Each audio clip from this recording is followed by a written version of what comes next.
Hello, everyone. Welcome to another episode of the Ultra Hope Girls, a Danganronpa podcast. Today, we are honored to have a special guest here today. Sean Chiplock is in the house, the voice of Kiyotaka Ishimaru, and we've got some great questions, and we're ready to get going. Just a heads up for you guys, this episode will spoil the entirety of Trigger Happy Havoc. So if you have not played through the game, just wait to listen to this interview until you have, but let's get going. I'm Maddie. I'm Marin. I'm Caroline.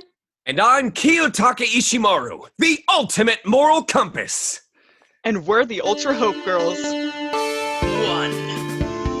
2. Welcome to the Danganronpa podcast. Showtime. You're on the threshold of an amazing episode. Showtime. Oh man, every time that happens with a guest interview, we all like have a fangirl moment. So we're just And then we're done. And then we're yeah, we're good. All right, let's get going with our first question for Sean Chiplock. Thank you for being here also. Of course. Thank you for making the time for me. Yeah. Okay, so how did you first get into the voice acting scene? Okay. So do you want the long answer or the short answer? Okay, I'll give you the TLDR and then expound on that a bit. So what I owe to the voice acting industry is Full Metal Alchemist, Insomnia, and Neopets dailies. Neopets. Yes, and shout outs to my loop, who's probably been starving to death for 5 years straight at this point, but it's okay. I've got money in the bank, buddy. You just need to learn how to have opposable thumbs. But so I was a huge addict to Neopets back in the day, back in high school. It was either Neopets or Maple Story, and usually what would happen is once I got home from school, once I was done with work for the day, I would be playing Maple Story for hours on end until around 3 o'clock in the morning, because 3 o'clock in the morning was when Neopets reset for the day when you were in the Midwest. And shout outs to neopetsdailies.com. Thank you for organizing everything in this easy to click format of what I need to do to slowly build up my bank account. So around 3 in the morning, until I got too tired to continue, I would go over to Neopets and do the daily reset, and I'd start doing all the daily stuff that had refreshed. And this was also during the era of a little known program. Some of you might have heard of it. It was called like Toonami or something like that.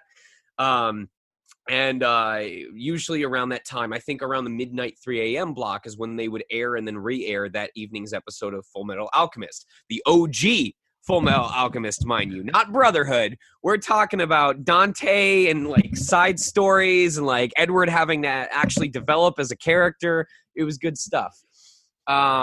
So during one of those evenings, I'm playing on Neopets, and do you guys watch Toonami Adult Swim, right? I know Adult Swim. Okay. Yeah.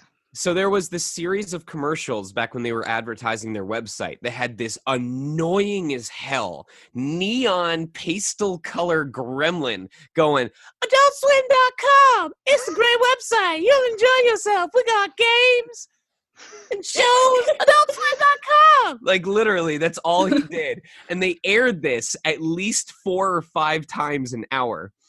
So I was getting really fed up with hearing this stupid little gremlin multiple times. Now, what if there's something that you have to listen to over and over again, and it's starting to annoy you? What would you do? What would a normal person do if they didn't want to listen to that anymore? Like turn it off? Exactly. And you know what I did? Not that. I went to the website because AdultSwim.com. They said they had games and shows. What was I supposed to do? Not go? So I go and I play a couple of the mini games, and they had this neat little scene. It said, "Hey, check out this preview clip of an upcoming episode of Trinity Blood," which is great. It's like if Robert Pattinson as a vampire wanted to Highlander all the other vampires and absorb their powers. That's amazing. And so this behind the scenes video, now, are all of us here old enough to remember MTV Behind the Music video? Yes. Oh, good. All right. considering my birthday was 2 days ago, yes, it was 2 days ago. I don't feel ancient anymore. Happy birthday! Happy belated birthday. No, I can't say I'm in my 20s anymore. Shh, shut up.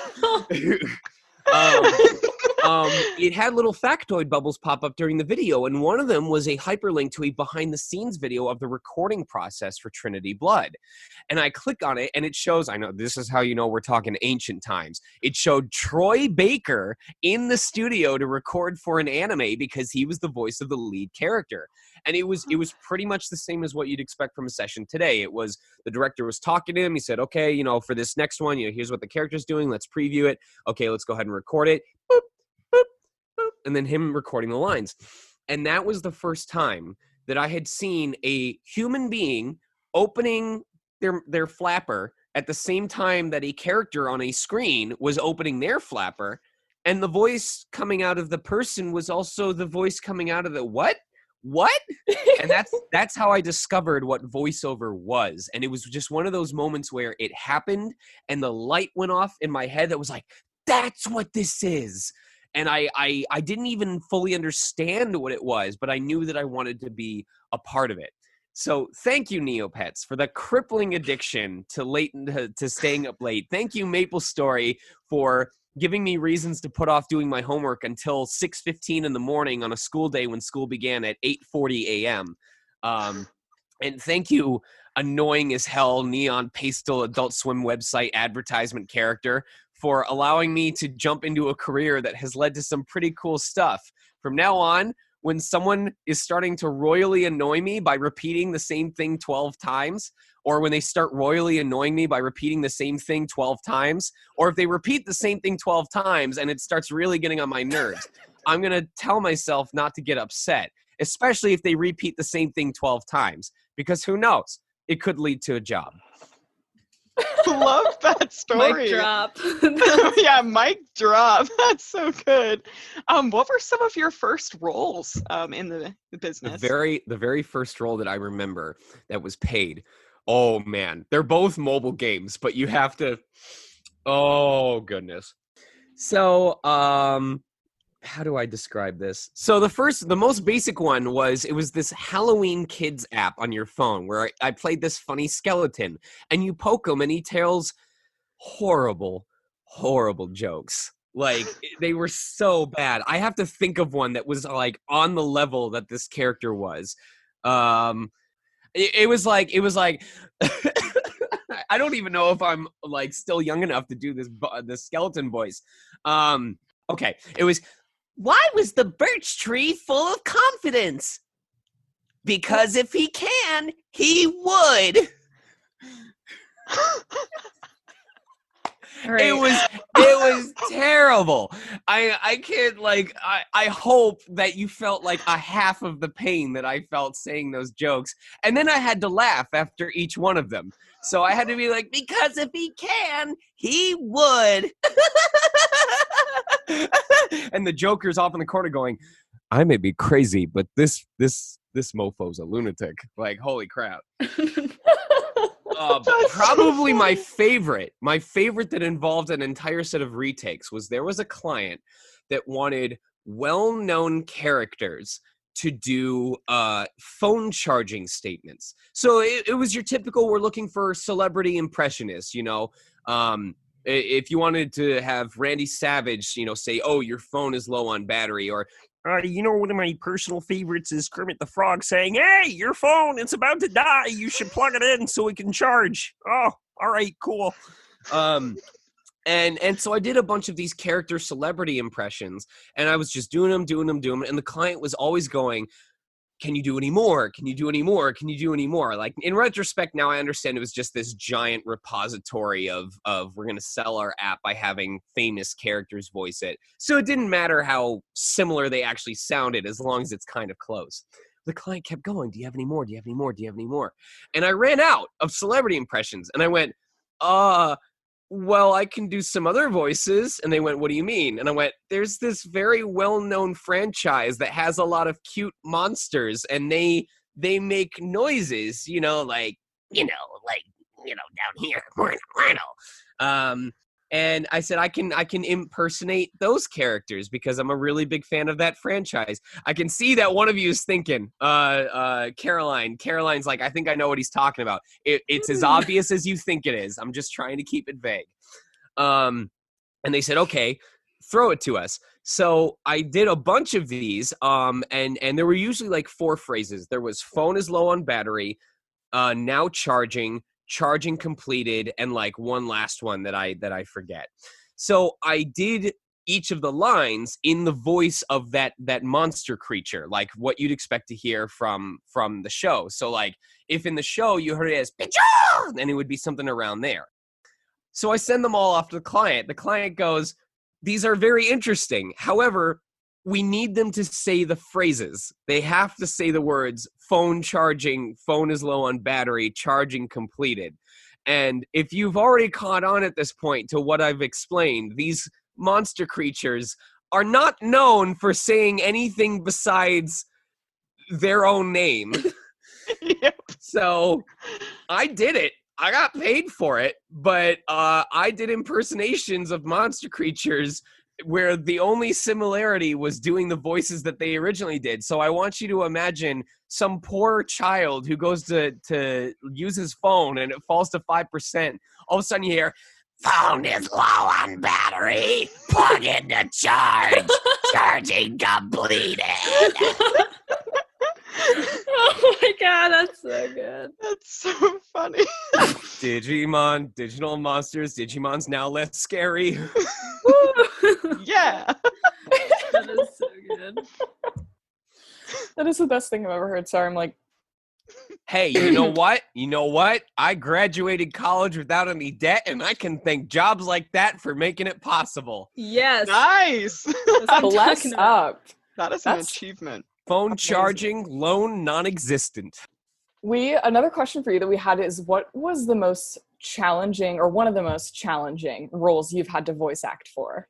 You know what? The best part about this is you can now watch it completely for free. And I talked about this on my, I do Twitch streaming 5 days a week, Thursday through Monday. So today was actually one of my off days. Hooray. You ruined that for me, you jerks. No. And I talked about this on the stream that I did on Sunday. ReZero was the physically most demanding. There's a difference between physically and emotionally. Physically, it was Subaru Natsuki and ReZero because, my God, that boy screams a lot. And the best part is, I wouldn't understand the logistics behind it, but you can watch the entire series, both in sub and dub, on Crunchyroll right now for free. Because during that stream, I was like, hey, I want to see if I can find some of the clips that I was most proud of. And I went on to Crunchyroll, and I didn't log in. I didn't have an account, and I was able to look up all 3 of the clips from 3 different episodes. So I'm pretty sure you can go on Crunchyroll at your own leisure and watch the entire series. But that was physically demanding for me because there was all kinds of screaming involved. I mean, when your arm gets literally knocked off of your body by a spiked ball mace, you're gonna have to scream in pain a little bit.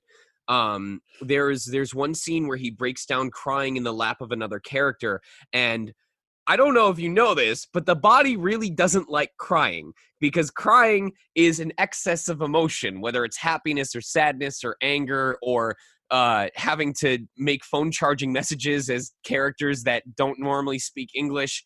And so crying is the body's way of trying to return to homeostasis. You get out of the emotion, you go back to normal, you're okay. So when you have to continuously keep yourself crying in order to sound authentic for a scene where your character is crying, the actual scene's only about 2 minutes long, but you're in the studio for 35 minutes forcing yourself to keep crying. When you're finally done, your body's like, I need a moment. I'm kind of exhausted right now. I didn't ask for this to happen. You did. And I remember when I came home from that session, I literally, were you home at that point, hun? Or were you still, my wife's just chilling in a nearby room. But I came home, I was done recording for the day. It was 1:37 in the afternoon, and I went straight over to my bedroom, laid down, and the next time I opened my eyes, it was 9:45. In the evening, mind you. My sleep schedule was royally screwed. So ReZero is a role that was incredibly physically taxing. Also, the only time that the director in charge of casting took me aside and said, "We want to make sure you are aware of how physically demanding this will be on your vocal cords, and that you're prepared for this before we will cast you, because we don't want the actor going into this blind." And I knew, because I had been in Japan with a friend of mine back in 2016, so we knew all about how big ReZero was. We watched it while we were in Japan. And I watched it a second time all the way through back when they initially said, "We'd like to cast you for Subaru Natsuki." So I knew, and I was excited and I was ready, but that still didn't stop it from being physically demanding. I won't be as long in the second half, but emotionally demanding was Rivali from Breath of the Wild, because I instantly fell in love with the character. I loved his design. Rivali was the character that I had wanted to be cast as, but he was not the first one that I was cast as. He was actually the second of three. Teba came last. But if I hadn't booked Deku Tree, which ironically I consider to be the weakest of the three performances, and I'm not saying that to be like self-deprecating, I'm saying out of all three of the characters, there's going to be some that were stronger than others. Deku Tree, I'd probably say, was the weakest. But if I hadn't booked him, I probably wouldn't have been around in the studio to get offered either of the birds. So when I voiced Rivali, I had a very solid characterization in mind, which fell in line with his Japanese counterpart, but that's not the direction the American team wanted to go with him. And now that we have the DLC, I completely understand why, but I didn't back then. So I really struggled with making those adjustments, and I was terrified that I was going to end up being recast as the character if I wasn't hitting what they were asking me to switch over to. So I ended up crying to my voice actor mentor during the first break that we had on the first session, because the first half was so worried that I was going to lose my chance to voice the role. And the other half that was trying to stay professional was also paranoid, because I loved this character to death. And it was one of those, no one can voice this character. No one cares about this character as much as I do moments. And it was like, if you care about him so much, then stop screwing up. And it was just constant mental barrage. But I survived, and I didn't suck, apparently. So good job, me. You definitely did not suck. I love your performance in that game so much. So our next question actually is about ReZero. We There were you go. wondering, yeah, I mean, you have a huge fan base, even just from that role. It's incredible, your job in that. And we were wondering what the audition process was like for ReZero. This will seem a little anticlimactic, because it's really a very similar process no matter what you do. But with anime, generally what happens is you will get audition sides for the characters that the casting director believes you may be a good fit for. Sometimes it will just it could be a combination of two, but there's usually at least one of these two, and the one is guaranteed. You'll get character sides, which have audition lines, and usually it'll tell you, like, this is from episode blank, this is from episode whatever. Sometimes the audition lines will have a character image, sometimes they won't. And then most studios will generally try to provide you with video downloads of the clips that the audition lines are coming from, so that you can get a feel for the atmosphere, you can get a feel for who the character's talking to, what the emotional context is. Because a big difference between anime and video games, per se, is that anime, you are locked in to whatever is happening on screen at the moment. You got to match the character's expression. You have to match the timing of the lip flaps. Like, you can't talk if their lips aren't open. You can only be talking when their lips are going. So it's very important not only to have a voice that the client feels can fit the character, but to show that you are capable of matching the tonal situation and the emotional intensity as well. They usually won't rag on you for not fitting the lip flaps in sync for the audition, but it is still an important skill to have. So that's basically what happens with most anime. That's what happened with ReZero, where I coughed and then died. Where I was given the audition sides for Subaru. I think it was Subaru and Reinhardt were the two characters that I got sides for. And it's funny because it's kind of reminiscent of when I got audition sides for Sword Art Online, because I only got two characters then. I got auditions for Kirito and Diabel, so the main character and the supportive sidekick. Except this time I actually got the lead character instead of the supportive sidekick. So That's so awesome. We were also kind of just curious, like, whether it's online or in person, like, what have been some memorable, like, fan experiences for you? for just in Anything. general or in Entirely Yeah. Zero? If I had to list a top 3, probably one of the top, in no particular order, one of them is always when I get someone who I've been talking to for a while, like someone who's a friend on the Discord server for my Twitch streams, or just folks that I've interacted with intermittently throughout the years. And then they have that moment of realization where they go, wait, I was replaying this game the other day, and that's you? And I get to go, yes, this is me. And I've had it happen with 9 hours, 9 persons, 9 doors. It hasn't happened with modern games like Breath of the Wild, but I'm trying to think of a recent example that happened. This is me being ancient and having to think all the way back. There was an old Flash animation on Newgrounds, if you guys remember Newgrounds, called Left 4 Speed 2. It was a parody animation about Left 4 Dead 2. And I was asked to voice one of the characters on the team. So we're talking about a Flash animation from like 2006, 2007, ancient stuff. And someone yesterday went, I didn't realize that Sean Chiplock was the voice of so-and-so in Left 4 Speed 2.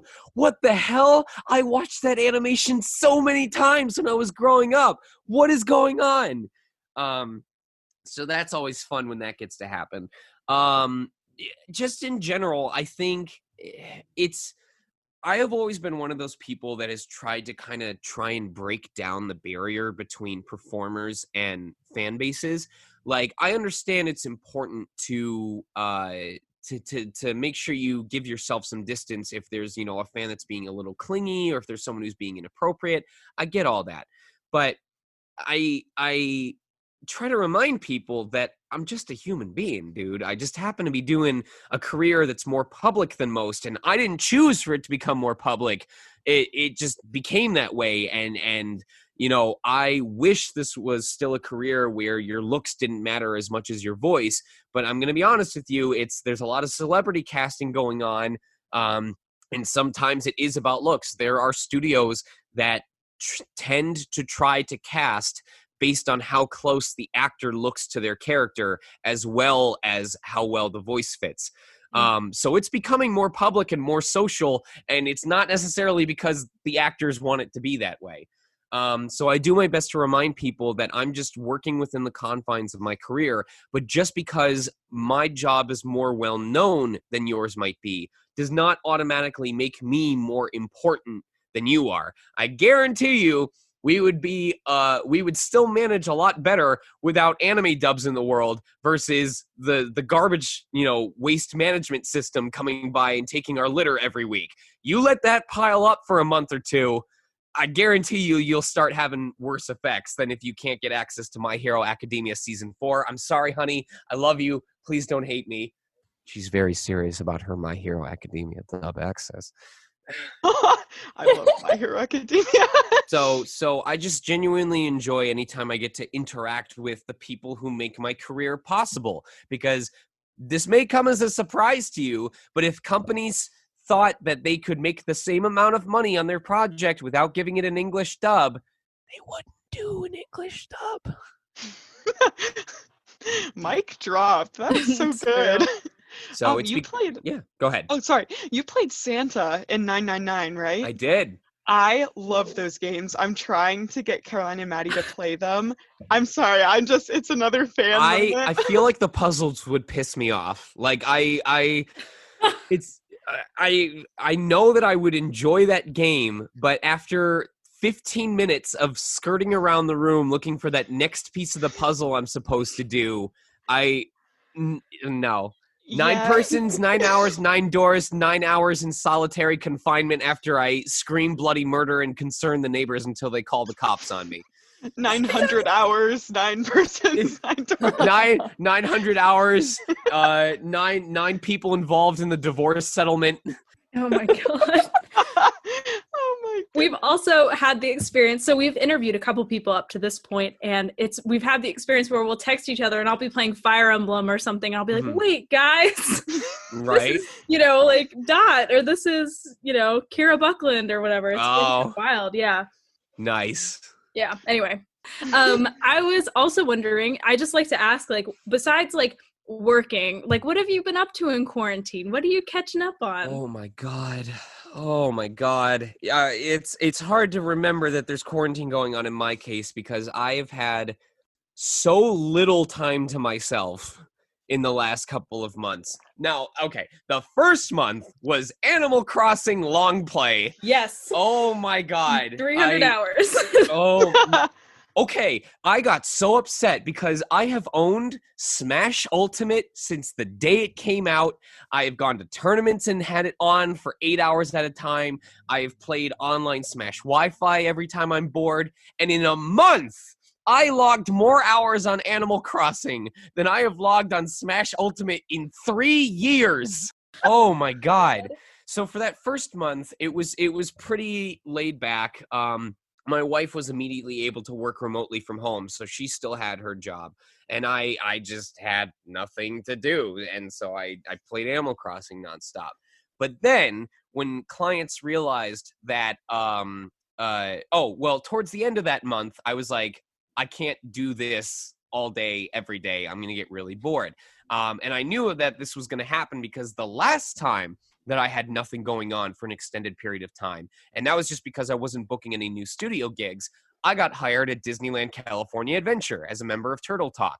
That fun fact about that lasted exactly 92 days because in the middle of me being trained for my job is when I booked Subaru Natsuki in ReZero. And there was no way vocally that I could make room for both of those and not completely destroy my throat. And make time for my wife. So I had to make a choice. And I went, I'm going to go with the career that's already established versus the job that I just got. So I got off my 90-day probationary period and I immediately turned in my 2 weeks. Oh, Caroline, did you want to say something? I have to say that Turtle Talk, you were at Crush, right? Were you Crush? I was friends with Crush, yes. You were friends with Crush. I cannot, my dad and I, when I was a senior in high school, went to that for the first time and we were obsessed. So that just brings me joy. I want to let you know. It was very cool getting to work with Crush, but also very demanding at times. So where was I going with that? Time to myself. So around the end of that first month, I was like, I want to give back to people. And there was, for a couple of years now, I had been saying, I want to get into Twitch streaming. Not to become like an entertainment personality, but because there were so many times when I was playing games, I was like, I really wish I could share this moment with other people and see what their reactions would be. Or especially when it comes to games like Etrian Odyssey or Demon Gaze, games that I'm a really big fan of, I like showing off the team that I've put together and how efficient it is. Now, the two big excuses that have been keeping me from doing it were, I don't know if I have enough time, and I don't know if I have enough space. Well, one of those just got thrown out the frickin' window. No valid excuse anymore. I don't know if I have the time now that I'm sitting around here playing Animal Crossing for 14 hours a day, 6 days a week. Maybe I can fit it in. I don't know. So it just became a matter of getting the equipment. And I talked to people that I had developed relationships with who were also streamers, saying what kind of stuff do you use? What kind of space does this require? It turned out it wasn't as space intensive as I thought, although the living room is now a mess and that's all my fault. I'm sorry, honey. So I got into streaming and I started up my Twitch channel, which has now been about 3 months strong so far. Awesome. The problem is, about a week, maybe 2 weeks after I got into the thick of streaming, around then is when the extension happened with the isolation measure. They're like, okay, 1 month is not enough. We need 3 more. And clients were like, okay, well, our clients are not willing to wait any longer because we got stuff to do. So they started reaching out, asking our availability, and also asking for home studio specs. Here's the thing. The large majority of actors, and I know I generally try to avoid speaking for others, but I'm confident in saying the large majority of actors have home studio setups that more or less are perfectly fine for auditioning. Because if you book the gig, you're going to go into an official studio to record, and it's going to be to their specs. So it's fine for auditioning. It's not professional grade, and studios understand that, and they're okay with that. But most of those studios are not broadcast quality.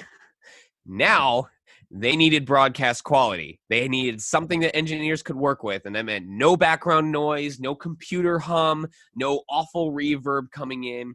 So a lot of them started asking, what's your home studio like? And a lot of them ended up following up with, that's not good enough. We need changes. So for about a month and a half straight, I was in that studio room, like, sending samples to clients and being told, here's what's wrong with it now. Here's what still needs to be updated. Is there anything you can do to remove this? And I must have spent a couple $1,000s. I want to say between like $1,500 to $2,500 total on a new mic, new headphones, about $750 worth of acoustic foam and mounting boards and acoustic adhesive spray that I was using to mount them, and then glue them. Well, not glue them to the walls, but I had to buy the mounting strips that are easy to pull down later, because I wasn't allowed to damage my walls. I couldn't professionally install them. So there's about $750 worth of acoustic foam and another $400 of just command strips holding it all together in my room. I physically injured myself. I ended up slicing off the top part of my index finger skin right below the cuticle because a piece of audio equipment got wedged and I was trying to unwedge it. I'm an idiot. And the sharp instrument that I was using, because it had like a long piece, slipped out and scraped against the top of my finger. Trying to unscrew that same piece took so long that I actually tore the skin between my index finger and my thumb on the palm of my hand. So it was physically painful as well as emotionally draining. But at this point, I think it's finally at a point where I've done at least a dozen at-home sessions, some of which involved huge amounts of screaming. I believe by now an episode of JoJo's Bizarre Adventure has aired that was entirely recorded from home. So I made it work. But man, this answer has dragged on for like 10 minutes, hasn't it? You're good. It's okay. Long story short, between interviews and at-home sessions and now a 5 days a week, usually 3 to 4 hours each time, Twitch stream, the number of times that I've been able to sit down and just be like, I have the rest of the day free is next to nothing. And I've had to take real care in trying to like make sure I give myself some self-care. Because as early as last week, there was starting to be a little bit of a mental breakdown where there were 3 weeks in a row where I had 2 specific days planned out where I was like, I need these days to myself. These are my off days from streaming. And I need to make sure that I play stuff that I want to play. And then real life requirements jumped in and took up the entire time. That was the last one, was as of like 2-3 weeks ago, my old car finally kicked the bucket. It was just like the repair bills were happening too frequently. I knew that I was going to want a replacement sometime within this year. And it just got expedited to, you need it right now. You should do it right now during coronavirus when you're not driving around everywhere. This is the best time to have to shop around for a new car. So I had to deal with getting that new car and test driving it and transferring it and filing all the applications. So long story short, there's been very little personal time in the last several weeks, possibly several months. And it's been really draining, and it's been really hard to navigate that without going insane in the process. So it's not even being cooped up at home that's causing all the stress. I'm fine. I'm an introvert. Screw people. I don't want to. We're all like 6,000 feet apart right now, and I like it that way. But it's all the stuff that I've had to do during the quarantine to stay on top of activity that is proving to be the most stressful. Well, hey, command strips, if you are listening, Sean here could use a little sponsorship boost, okay? I cannot tell you how many times I would just go back to Target for another trip, and most people would be like, a normal person would go up and look at the command strips and go, do I need this? Okay, there is that home project. Oh yeah, there's that picture frame I want to hang up. I'll take one. Me coming into Target. Going up to the front. Do you have any more? I need more. Oh my I can remember at least one point where I pre-ordered 20 Elmer's presentation boards ahead of time. And I went to Target when it said it was time for pickup, and they only gave me 12. And they said, I'm sorry, we weren't able to complete the full stock. We'll refund you for the other 8. And I went, okay. But in my brain, I went, this will not suffice. Oh, God. I'm obsessed. How could you betray me? Your website said 20. I expected 20. I will return. Oh my god. Oh man, that's so funny. Yeah. Oh my goodness. Wow. Yeah, I'm so sorry that you hurt yourself physically and emotionally. You know what? I'm so sorry. The palm fully recovered. I don't know if it's going to be calloused, but as far as it looks to me, it looks normal. The index finger's pretty much recovered. Like, I can't see a difference, so could have been a lot worse. Okay, yeah. Well, I'm glad. I'm glad it wasn't worse. Yeah. So our next question for you kind of moves into more Danganronpa related Okay. stuff, but we were wondering what you and Taka have in common and what your feelings toward his character. We're very loud. Sorry, I talked over you. What we have in common and what else? And what are your feelings toward him? So, I definitely recognize now that Kiyotaka as an early career role was one of the self-insert roles. And I don't mean that in terms of, I can just be me talking as Taka. It was, Sean Chiplock would be a good fit for this role because a lot of who he is fits with who Kiyotaka is. And I just didn't realize it at the time. He's very loud. His normal speaking volume is very loud. He has a strong sense of justice, and he genuinely feels that people who do bad things should be held accountable for their actions. And that's the core of who I am when it comes to social interaction. I have been very open on Twitter about the fact that if you wrong people, if you do something that is inexcusable, if you act inappropriately or unprofessionally, do not be surprised if you are held accountable for it. And that goes for me, that goes for all 3 of you, that goes for anybody. If you don't want to face repercussions for bad behavior, don't do dumb Bleep. And I tell people, if there's something that I've said that has offended you, or if there's something that I've done that you thought was inappropriate, please let me know, because I need to be able to recognize when I've overstepped a boundary and learn from that experience, versus if I did something wrong and you just stew on it for years and hold a grudge and tell other people this terrible thing I did, and it looks like I'm just being oblivious and not treating it with the seriousness that it deserves, when the actual answer is I had no idea in the first place, and I've just been obliviously, blindly going forward going, everything is fine, I'm on good terms. So anyway, so just that sense of justice, being very loud. Probably this one's a bit of a stretch, but his relationship with Mondo kind of reflects the kind of relationships I build, where I only focus on a select number of people in terms of people that I develop much closer friendships with. But those friendships are ride or die. It is, I respect this person, I want to support them. There is a person who I originally got to know. Are any of you familiar with the mobile game Dragalia Lost? I've heard of it. Yeah. Okay, it's this mobile game that was a collaboration between. Why is this water making me belch so much? Oh my god! It's because of all the air. It's because of how often I'm talking. But there was a promotion going on where they produced plush animals of the dragons from the game in Japan. And I was desperately seeking someone who was in Japan or who could help import the plush and send them to me. And that person who helped me out is now one of my new closest friends of the decade. She's a member of my guild in Dragalia Lost. She's a fellow streamer. She goes by Color Brews. And I have avidly supported her career as an artist in the time that we've known each other. So it's that's just how it works out. Is there are people that I develop these closer friendships with, and once I am your close friend, I will not let you die.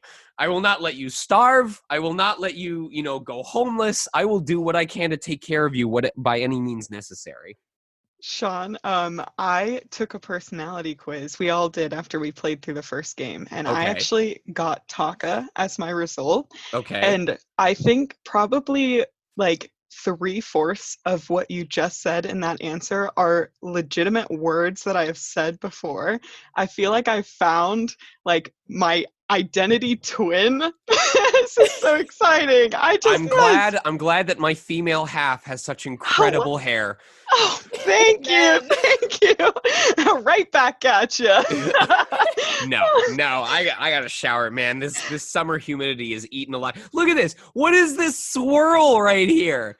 Like, let me just, at this point, I'm gonna just like use hair gel, put it up, clap my hands together, and start a transmutation, okay?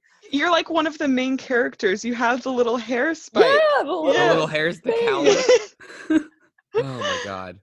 All right, last question before our commercial break. What did you? So when we emailed you, we asked like, have you played through the games? And you played through the first one. Yeah. What do you like about the games, or like do you not like about the games? Like, what are your thoughts? So I, because of my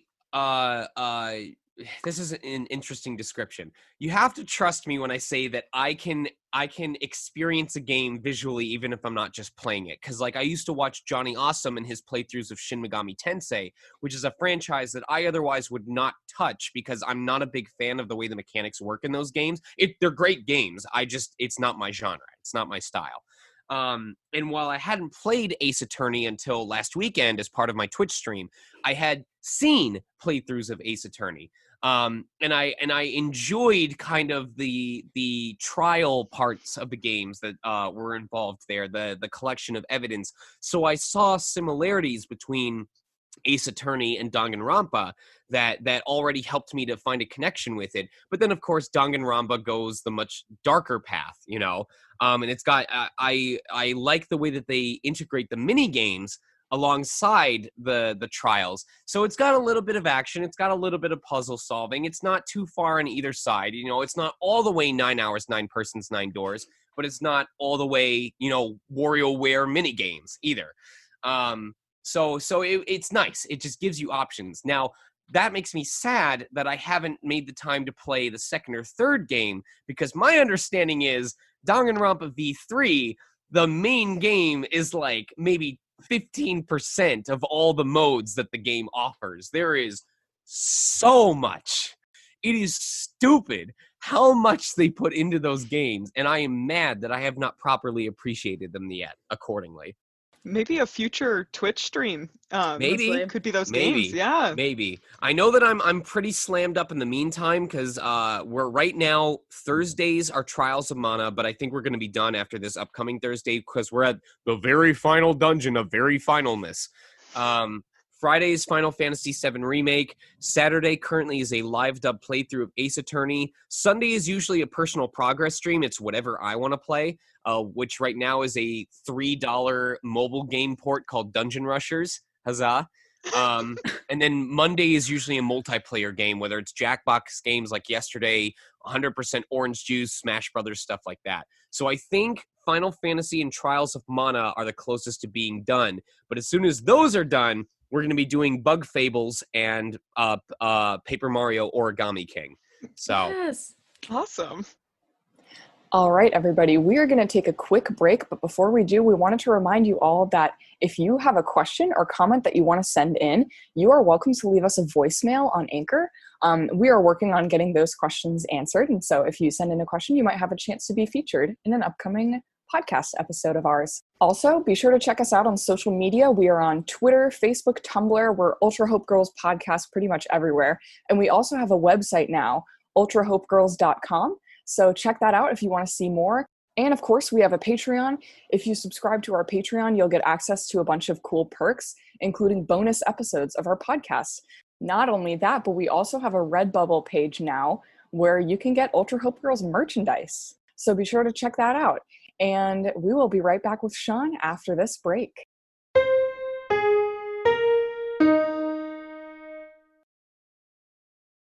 Are you tired of feeling trapped at home like a student at Hope's Peak Academy? Visit Tom's Itineraries so that you can plan your next trip for after it's safe to travel and quarantine has ended. Tom's Itineraries is our go-to travel planning team for domestic and international trips. They navigate the entire planning process for you, from flights, hotels, and rental cars to even restaurants, hikes, and activities. As the ultimate travel planner, Tom's Itineraries uses their industry-wide connections to find you deals and rates that the average person doesn't have access to. Tom's Itineraries can also help you navigate the college application process. They can build you a customized college tour route to all of your target schools and even coordinate the appointments and tours with the admission department. If you're looking to escape the despair of quarantine after restrictions are lifted, why not use Tom's Itineraries to plan a trip for later this year to have something to look forward to? For a limited time, if you mention Ultra Hope Girls podcast to Tom's Itineraries, they'll take 25% off their rates. We can't wait to hear where you're planning to go post-COVID. And as always, thanks for listening. Hello, everybody. Caroline here with a pretty exciting announcement. So I, separate from the other Ultra Hope girls, am offering some online virtual classes in things such as writing, because, I'm the ultimate literary girl, and performing, and also some clubs and classes virtually via my own school, which I founded called the Spilling Ink School. You can check that out at thespillinginkschool.com. I'm offering tutoring in college essays. I'm offering, piano classes and all that jazz. So definitely check it out. It's a good time. And I will also be offering some clubs and classes that are Danganronpa related via OutSchool. So I'll keep the links all in the description.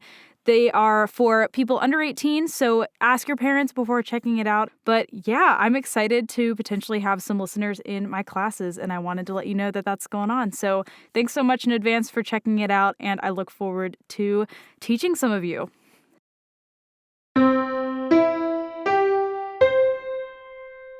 And Madison, every so often, wait, talk a little bit for me so that I can see it in the background again. This will make sense in a second.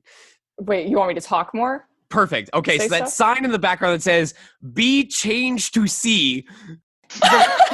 Words are too small. The words are too small. I know what the actual quote is. I know it's be the change you want to see in the world. But the camera isn't good enough to show all those words. So every time you talk, my eyes are drawn to that sign in the back that is like, be changed to see. We need to make that like a sticker for our red bubble. Oh my god. Hashtag be changed to see. That'll be your Sean interview Chiplock. sticker. Literally. Oh my god. so good. Who's, Oh my God. who's KG? Who is KG's character in Danganronpa 1? The big buff guy. Wait. I'm not sure. Who's that? The guy with the crystal ball. Hero. He's Hero. Oh, yeah. That would be Hero's life advice. He'd be like, listen, Kiyotaka, be changed to see. You're right. Someone would just interrupt him and like move on. That's the best thing I've ever Celeste heard. would be like, thank you very much for that enrapturing life advice. Wow. Oh my God. All right. We are back from our commercial break and we are going to get started with some character questions. So, first question for Taka is, who actually won the challenge in the sauna? You or Mondo? It was Mondo. It was Mondo because Kiyotaka's voice cracked. He showed weakness. And I'm so mad about that fact because that was during the recording session. That happened during like the second or third take. And I asked if I could do a retake because I didn't like the voice crack. And they went, nope, voice crack was cute. We're keeping it, moving on. So they wanted me to suffer. They took it because it gave a characterization. But little did they know, because Kiyotaka clearly was not fully holding it together, the victory goes to Mondo, man. That dude kept his voice smooth like butter.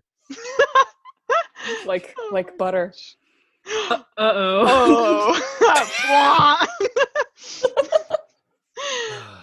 All right. And so we were curious, in case 2, everyone was given a slip of paper containing their embarrassing secret, and Taka seemed very eager to share his, and we were wondering what his said. Okay, this may seem out of the box, but I want you to hear my argument, because I think something that I actually did in my childhood would be something that Kiyotaka would do.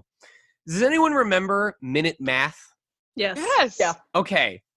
So I discovered early on that often the paper that the Minute Math was on was thin enough that you could actually slightly see, because they had you start with it face down, right? Before you flipped it over. Yes. But if you looked really close, and I had no social awareness, so you can bet that I was like up against my desk going, you could see through the paper and notice some of the equations before you flipped the paper over. So I would pre-solve some of those problems before the quiz started, and it would help me to finish all 60 within a minute. And I got very, very serious about always finishing Minute Math in the minute and having all 60 of them done. So there was a time where even though I was able to read like the first 3 problems, I got hung up on a couple of them. And I got through 58 of them when time hit. And I burst into tears as soon as I realized that I wasn't going to get all 60. As soon as it was instantaneous. I held it together. They called time. I had to stop on problem 58, and I was bawling. I was crying so hard I had to excuse myself to the bathroom because I just couldn't get myself together enough. Why are we the same person? So it was 2 parts. It was being so serious about a math equations worksheet that you cheated. You cheated. You looked at problems before you were supposed to look at them, and you didn't want anyone else to notice. But also, when you didn't finish the 60 minutes or the 60 seconds of math, it was enough to emotionally devastate you. Like, move over Dobby from Harry Potter. Move over Anohana, the flowers we saw that day. Move over Nina from Fullmetal Alchemist. None of that matters because I was 2 problems short of my Minute Math worksheet, and I have no reason to live anymore. Oh my goodness. So I think that is something that Kiyotaka actually did when he was younger, and it fed into his sense of justice because he's ashamed of that. And he thinks if he takes a hard left into Justice Avenue, that it will make up for what he did in his childhood, but it still guilts him to this day. Fun fact, on a spelling quiz in elementary school, we had to write out 10 words that the teacher would say. And on one of them, I didn't get it. I wasn't sure what it was. And I looked at the person to my left's paper. And then I was like, oh my goodness, like I just cheated. And I didn't even write it down. Like I got the problem wrong. But after that test, I went up to the teacher and I was like, I need you to know that I almost cheated, and I burst into tears, and I was like, Go ahead. I was like, I was almost a cheater today, and she was like, but you didn't, and I was like, I know, but it was almost there. Apparently, I was super obvious about all the times that I was like stuck on a problem and tried to get the answer from someone next to me during our biology tests, because my biology teacher, I learned this down the fact from my stepbrother, but my biology teacher knew every goddamn time that I was doing it. They knew every time, and there was nothing stopping them from reporting me and possibly getting me suspended or even expelled. But my biology teacher was super cool because their response was, you know what? Not everyone's going to be a big fan of biology. If he's choosing to do this, that's his choice. You know, if he gets caught by someone else in a different class, that's his problem. That's their choice. I'm not going to do anything about it because I can't expect everyone to be a big fan. And, you know, he's doing the work. He's doing the worksheets. So, you know, I'm gonna call him out on it on the grades, and I'm not gonna reward him for cheating, but I'm not gonna ruin his life over it either. So thank you, biology teacher. I'm very sorry that I was too much of a dumb to actually do the work and study. But also, I apologize if this is supposed to be a family-friendly podcast. We have a little bleep edit we can put over. Don't worry. Okay, thank you. But I appreciate that they were cool enough to they didn't let it slide, but they let it slide more than they could have. And I'm very, very grateful for that. So, yeah. So that's I'm taking that as like a personal headcanon now that is exactly what Taka's embarrassing secret That's why I was. remind myself, you can be better now. Be changed to see. Be changed to see, you guys. Just, yes. Bless up. I also love that other life quote you have in the back that just goes, Wait, what? Are you just talking about the M? Yeah, no, the Yes, yes. When life throws you lemons, you look at the lemons, you go, Or if there's a lot of lemons, you go, and then you move on. Yep. I love that. God. Our last question, our last Taka question is, so as the ultimate moral compass, we were surprised to see him befriend kind of a rough and tumble gang member like Mondo. So why do you think those two characters were able to become such good friends? Opposites attract, man. Like if you're someone who's so devout and so focused on justice and doing the right thing and walking on hallways that you remove yourself from a part of life that you tell yourself you're not allowed to take part in, then if you're still interested in that, or if you want to know what it's like, then you're going to live vicariously through someone else. So if being friends with Mondo allowed Kiyotaka to vicariously live that lifestyle through having someone else do it, and Kiyotaka can say, I'm here to make sure that you don't stray too far, but you're in control of yourself, so I can't be responsible for you. But if he gets to stand there and watch Mondo do these cool things and say, I'm friends with him, so it's like I did those things by association, it makes perfect sense to me. I love that. So I know that seems like a really flat answer, like, oh, I was hoping it would be more secretive or more detailed, but my wife is a total book addict, and I like to ask her questions about the books that she's reading, and she'll ask me questions about the games that I'm playing. We have different interests, but that gives us a chance to experience different lifestyles that otherwise we'd probably shelter ourselves from. Yeah. So our next question for you is, we were wondering if, based on how familiar you are with just the first game, if you have a favorite part of the game. I like the executions. I'm sorry. I to this day, I'm still learning about some of the references that are being made in the executions. And just the animations for each of them are really neat. So I think it's cool. Like every time we finally picked someone, it was like, it's time for this person to be murdered. I was like, let's find out what happens. Let's go. Yeah, the executions are cool.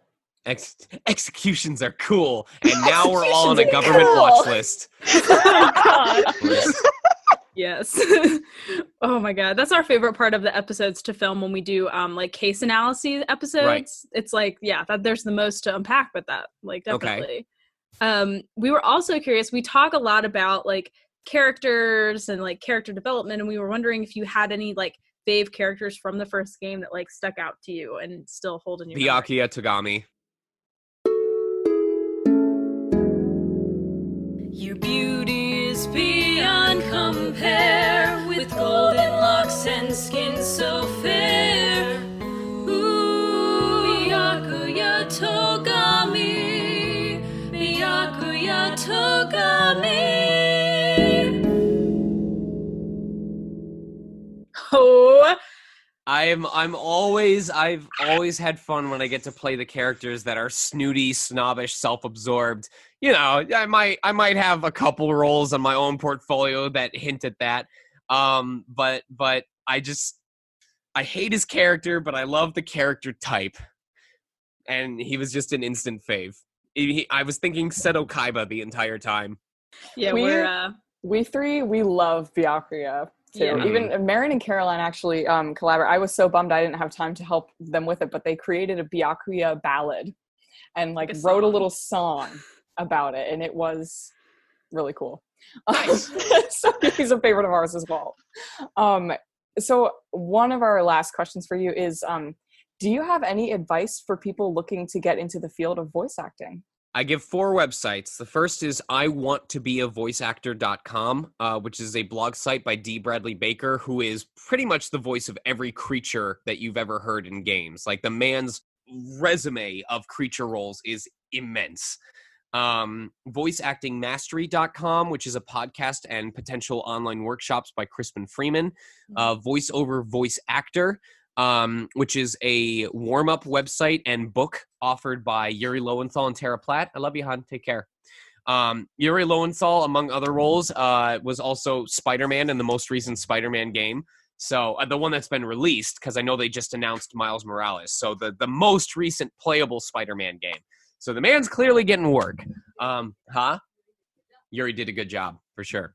And lastly, voiceactingclub.com, since that is the most active amateur/professional voice acting forum that many of the people, including myself, who used to be the amateurs, are now the working professionals helping to moderate the site. And we're helping raise up the next generation of talent.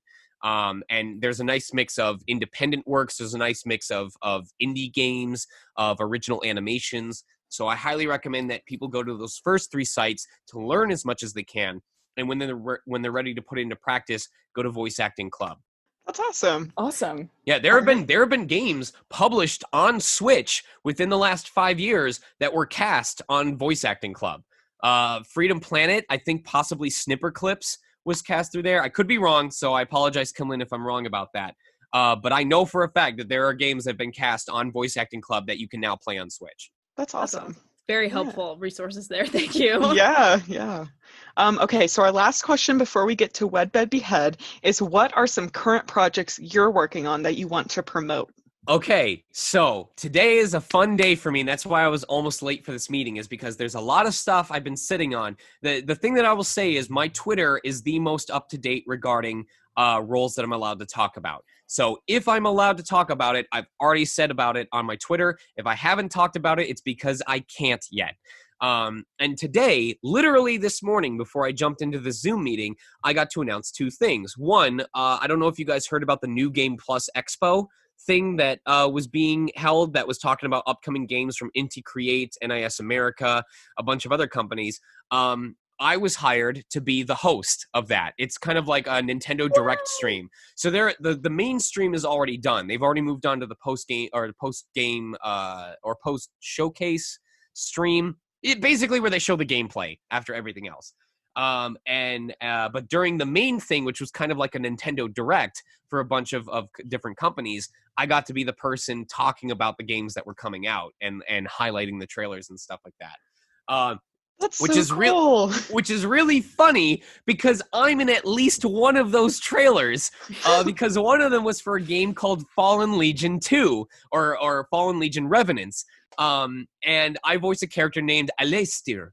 I don't know how to. He talks with a French accent, so it's probably Alastair or something like that. But he shows up in the trailer, so it's like, so here's me as a host going, all right, let's take another look at at a sequel coming to a game that did very well. Here's Fallen Legion Revenants. And then here's me in the trailer as the character. And then the trailer ends and, wow, that was a cool game, you guys. Here's me pitching myself. But I also voiced a character in the Fallen Legion game that was the Fallen Legion sequel that was just announced. So I got to reveal both of those on my Twitter right before hopping into the Zoom call. That's awesome. And then lastly, Last of Us 2 came out recently, and I voiced one of the Seraphites, one of the cult members, which people actually already had heard me before the game came out. Did any of you watch the E3 presentation last year where they showed like that forest scene from The Last of Us 2? I think I saw it. Like it's Ellie creeping up, and she comes across a scene where there's the guy that's kind of like strapped to a tree, and a cult member comes up and like reads his last rites before disemboweling him. I was the guy strapped against the tree. No kidding. I was the one choking. I was the guy choking to death on his own blood. And I couldn't That's say wild. I couldn't say anything about it at the time that it happened. I was like, am I allowed to announce that I was the guy in the thing? And they said, nope, not till the game comes out. So I had to sit on that for like a whole year. It sucked. It sucked. Wow. So that's what I've been able to talk about recently. But there is something, all I'm going to tell people is, please tune into my Twitch channel, because there is a project that I'm waiting to be able to showcase that is more meaningful to me than Breath of the Wild and ReZero. I don't think it will be as big. I don't think it will be as big to the audience at large as those games or that show were. But to me, it is one of the most circle of life moments that I've had in my entire lifespan. So it's extremely important to me, and I hope people will tune in for when I want to stream that, when I'm allowed to talk about it. That's awesome. Yeah, that is so cool. I need to follow you on Twitch now. It's the same as my Twitter. It's Sonic Mega. Okay. So. Awesome. Yeah. Well, to our listeners, we really highly recommend that you check out his Twitter, his Twitch, keep updated on what's happening in Sean Chiplock's life. Sean Chicken Broth? I like that. Sean Chicken Broth. No, that is actually the first time I've ever heard that version of my last name. I've heard Chipstock, I've heard Chapstick, I've heard Chiplock, like a boat ship lock. But I've never heard Chicken Broth. Sean Right, Chicken Broth. Keep up with Sean Chicken Broth. And now we will move into Bed, Wed, Behead. Sean be changed to see.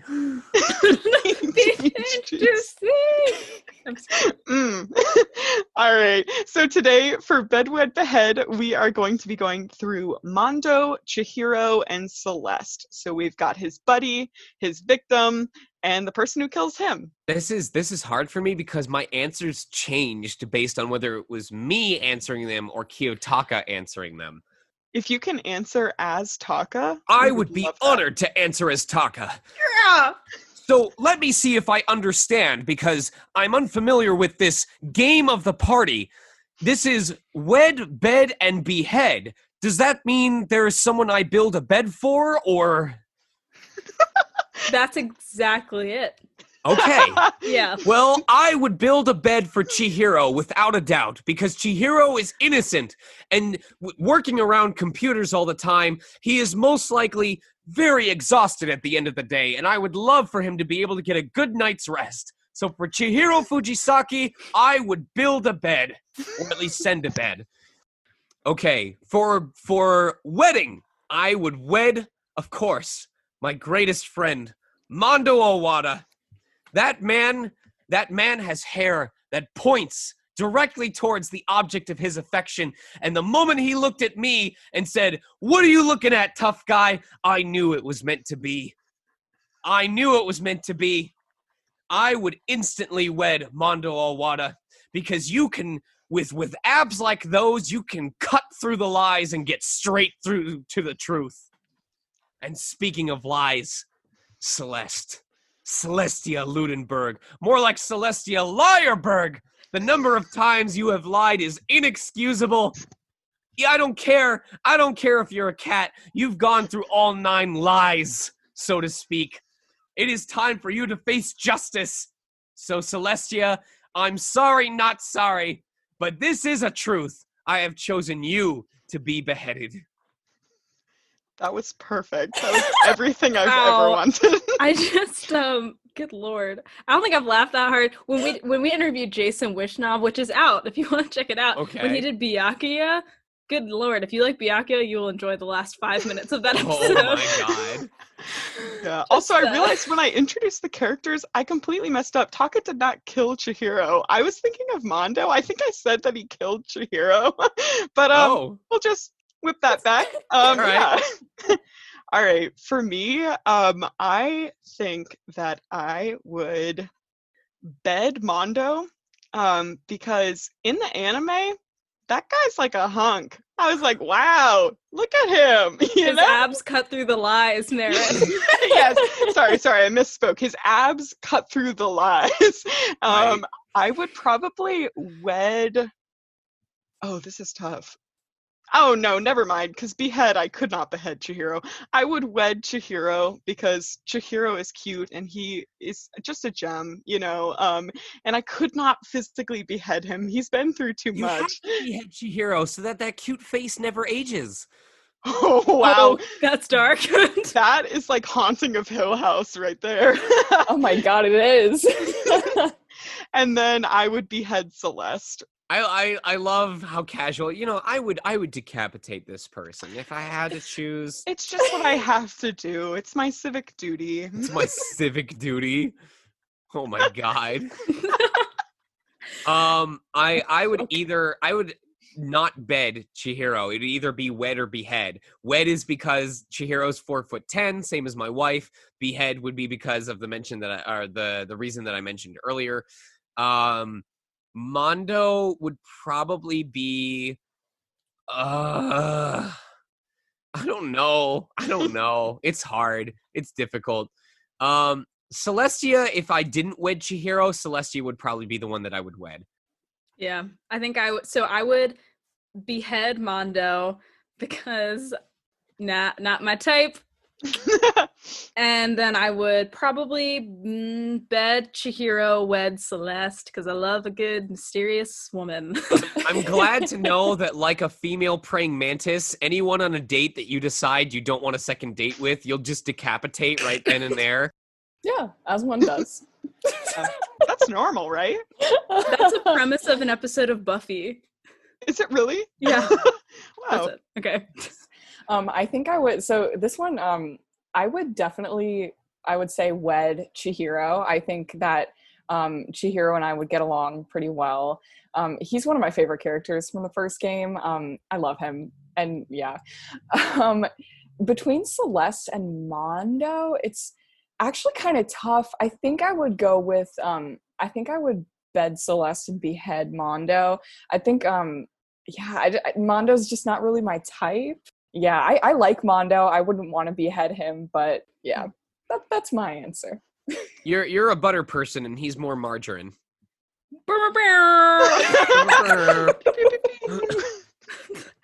All right. Well, I think that wraps things up for today with this interview. We are so glad to have had you on the show. You are such an enjoyable person to interview. Thank you for making the time for me. I appreciate it immensely. I hope you guys were entertained, both with the interview portion and the game portion.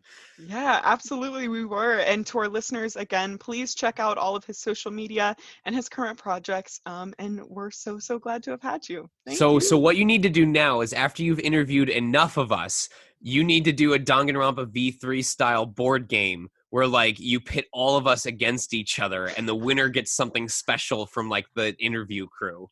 I would love that. Let's do That's it. smart. Let's we do may it. steal that idea. We'll get you all into a Zoom chat. Yes. Perfect. All right. Well, I think that's it. Yeah, well, thank you so much for coming and chatting with us. Of course. So yeah. Now I rest for a couple hours. I have a recording session later today, and then hopefully I'll be able to make some more progress on those personal games. But this was fun. Fun. Thank you. Take care. Bye. Don't lie. Walk in the hallways. Will do. All right. We hope that you enjoyed this episode, and we want to hear your thoughts, your comments, who you want to hear from next. You can tell us your thoughts on our Facebook. There's a page you can like, a page you can join, on our Twitter, on our Amino. We also have a Patreon where, if you're able to support us in any way, we would love to have you, and you will get access to a bunch of different perks, including potentially a Discord server that we can add you into. And we also have merch out, so please check out our Redbubble account, and we can't wait for next week. See ya!